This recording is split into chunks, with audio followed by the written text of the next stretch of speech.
আশিস বন্দ্যোপাধ্যায়ের আকস্মিক মৃত্যু মানে কার্যত আত্মহত্যা, যা যা শোনা যাচ্ছে একটা সুইসাইড নোটও পাওয়া গেছে। সুইসাইড নোটে তিনি একাধিক বর্ণনা দিয়েছেন, আপনিও দেখেছেন সুইসাইড নোট। স্যার কিভাবে দেখছেন বিষয়টা? দেখো, প্রথমত বলি এটা অত্যন্ত দুর্ভাগ্যজনক।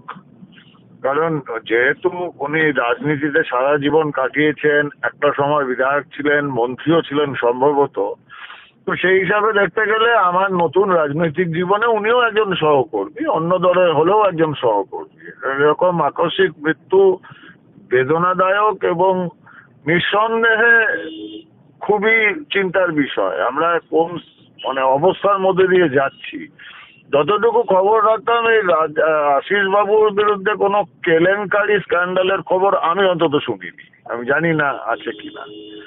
এটা আমাদের সিস্টেম, আমাদের সব রাজনৈতিক দলের শীর্ষ নেতাদের বসে না এটা নিয়ে ভাবা দরকার যে একটা সাংঘাতিক চাপ আছে এবং তারা বহু লোক তো চোর, দুর্নীতিপরায়ণ, মানে তৃণমূলের তো 90% তাই, কিন্তু বাকি 10%কে ওই দায়ভার নিয়ে ঘুরতে হয়। এটা দুঃখের ব্যাপার। এটা মমতা ব্যানার্জি বা অভিষেক ব্যানার্জি এদের বোঝা উচিত যে আমাদের পাপের দায়ভার নিয়ে কাউকে আত্মহত্যা করতে হচ্ছে। আর দ্বিতীয়ত যে মন্তব্যটা শুনলাম, ওই কি আছে একটা লোক ঘোষ, কুণাল, ও দেখুন ও বলছে বিজেপি প্ররোচনায় হয়েছে কিনা সেটা দেখতে হবে। উনি একটা ভিডিও পোস্ট করেছেন যে আশিস বন্দ্যোপাধ্যায়ের উপর বিজেপি চাপ সৃষ্টি করছিল বা ডিম থেরাপির কথাও বলার চেষ্টা করছেন, সামাজিকভাবে অবমাননা, এই বিষয়গুলো উনি নিয়ে বলেছেন। দেখুন, প্রথমত ওই মানুষটিকে আমি গুরুত্ব দেই না।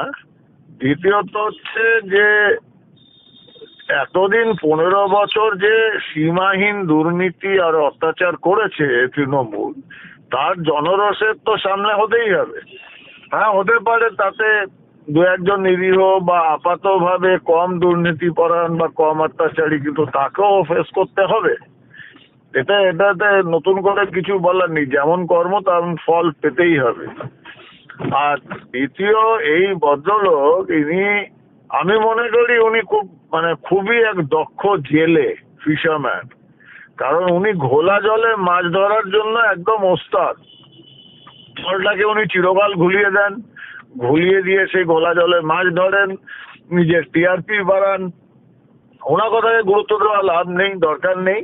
এবং একটা এত দুঃখজনক বেদনাদায়ক ঘটনার তাতেও উনি মাছ ধরার চেষ্টা করছে, তো ওনার জন্য ধিক্কার ছাড়া আমার কিছু বলার নেই। স্যার আর একটা বিষয়, এই যে আপনি কুণাল ঘোষের কথা বলছিলেন, কালকে ঋতব্রত শিবিরের যখন পতাকা তোলা হচ্ছিল সেখানে উনি চলে গিয়েছিলেন। এই যে আপনি যেটা বললেন যে দুদিকেই থাকতে চাই, মানে এদিকে ওদিকে, মানে দু নৌকোয় পা দিতে চাই নাকি? আর ওই ভদ্রলোক যে কি করতে চান উনি নিজেই বোধহয় জানেন না। অবিমিশ্রকারিতার চূড়ান্ত দেখান। আমি জানি না উনি কি ধরনের রাজনীতি কি করেন। এক সময় এই মমতা ব্যানার্জিকেই বলেছিল যে সব থেকে বড় বেনিফিশিয়ারি নারদার। এক সময় প্রিজন ভ্যানের জেল পিটিয়ে বলেছিল, ওই দরজা জানলা পিটিয়ে, যে মমতা ব্যানার্জি, অভিষেক ব্যানার্জি ওদের জেলের ভেতর থেকে ঢাকের বাদ দিয়ে শুনতে হবে। এগুলো সব বলেছিল। বলার পরে সেই লোকটার কাছে এখন পৃথিবীর সব থেকে শ্রেষ্ঠ নেতা বা নেত্রী হচ্ছে মমতা ব্যানার্জি। তো উনি নিজে কখন কোথায় পাল্টে খান জানি না। তো ডিগবাজি খেতে খেতে এক্সপার্ট হয়ে গেছেন। প্লাস উনি এখন এত দক্ষ জেলে যে উনি যেখানে জল একটু ঘোলা হয় জল গুলিয়ে দেবেন, নাহলে একটু ঘোলা জলে মাছটা উনি ধরবেন। এই সমস্ত লোককে গুরুত্ব দেওয়ার আমি অন্তত গুরুত্ব দেই না। তবে স্যার আর একটা জিনিস, এই যে আশিস বন্দ্যোপাধ্যায় এত কিছু লিখে গেলেন, মানে এই যে এই সুইসাইড নোট পাওয়া গেল স্যার, আর এর আগেও আমরা এসআইআর এর সময়ও তৃণমূল কংগ্রেসের এরকম সুইসাইড নোট দেখেছি। আপনি কিভাবে বিষয়টাকে দেখছেন স্যার, একটু যদি বলেন। লেখাটা পড়ে জানি না, আমার আমার অপরাধ বিজ্ঞানের ছাত্র হিসাবে, খুবই সামান্য ছাত্র, কিন্তু আমার কেমন জানি একটা লাগছে এই লেটারটা পড়ে। কারণ একজন লোক সে যখন চলে যাবে, সে যখন সিদ্ধান্ত নিয়েছে যে এই পৃথিবীটা তার জন্য বাসযোগ্য নয়, তিনি চলে যাবেন, সেখানে উনি এত জাস্টিফিকেশন কেন দিলেন আর কাকে দিলেন? সে যখন ডিসাইডই করে ফেলেছেন, সিদ্ধান্ত নিয়ে ফেলেছেন যে পৃথিবীতে থাকবেন না, সেখানে একটু অদ্ভুত তো লাগবেই। এত এত নাম ধরে ধরে এত লোককে জাস্টিফাই করছেন, আমি এই করিনি, আমি সেই করিনি। আপনি যদি করেননি তো ঠিক আছে, সেগুলো আবার যাওয়ার সময় লিখে যাওয়ার শেষ চিঠিতে কেমন একটা লাগছে। তবে এই বিষয়ে আমার বলাটা ঠিক হবে না, তদন্ত হোক, তদন্তে সত্যিটা বেরিয়ে আসবে আশা করি। মানে এই যে তার নাম ধরে ধরে বাড়ির সবার, মানে এত বড় একটা সুইসাইড নোট আপনি যেটা বলছেন স্যার, তাই তো?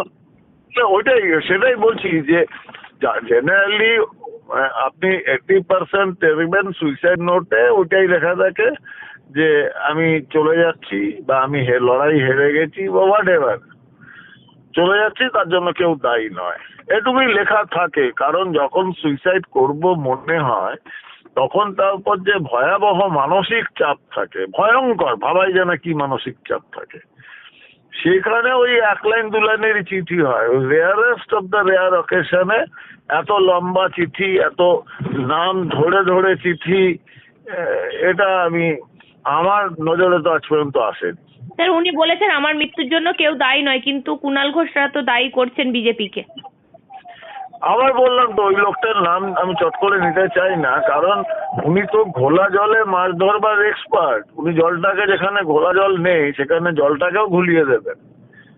ঠিক আছে, জলটাকে ঘুলিয়ে দিয়ে মমতাদি করে চিৎকার করছেন, আবার উনি মমতাদিকেই পথে বসাবেন, দেখবে সবার আগে, এটা মিলিয়ে নিন।